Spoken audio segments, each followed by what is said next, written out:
Ukapteni weCape Town Spurs u-Asanele Velebayi useyingumdlalo okhululekile ngemuva kokuthi iqembu lakhe lehliselwe esigabeni sabasafofosi ngenxa yokuthi uSpurs ayisekho kuligi ekhokhelwayo. uVelebayi nozakwabo bangahamba ngaphandle kwemali yokudlulisa. iKaizer Chiefs ke yazama ukumsayinisa ngonyaka odlule ngo4 million kodwa uSpurs yasichitha leso sicelo. Manje bangalahlekelwa nguyena mahhala nakuba bangase bacele isinxephezelo sentuthuko. Amanye amaklabhu asesigabeni esiphezulu nesesibili angase azame ukumsayinisa maduze.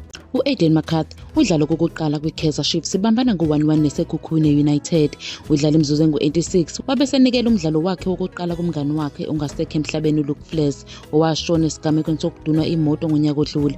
McCarthy usanda kusiza Bafana ukuthi ingene emqhudelanweni weChan waphinde wanqoba isicoco seligi yeDCC neqembu leKaizer Chiefs. Unethemba lokuthi uzophinda adlala emdlalweni wokugcina weqembu nePolokwane City.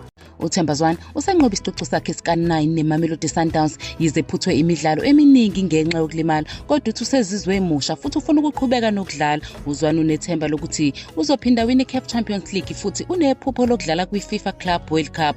Ukubuya kwakhe ekulimaleni kufike ngesikhathi esifanele njengoba iSundowns ilungiselela imidlalo emikhulu. uZwane uthi ukuthatha umhlala phansi ngemva kokunqoba iCAF Champions League nokudlala kwiFIFA Club World Cup kungaba impumelelo enkulu emsebenzini wakhe.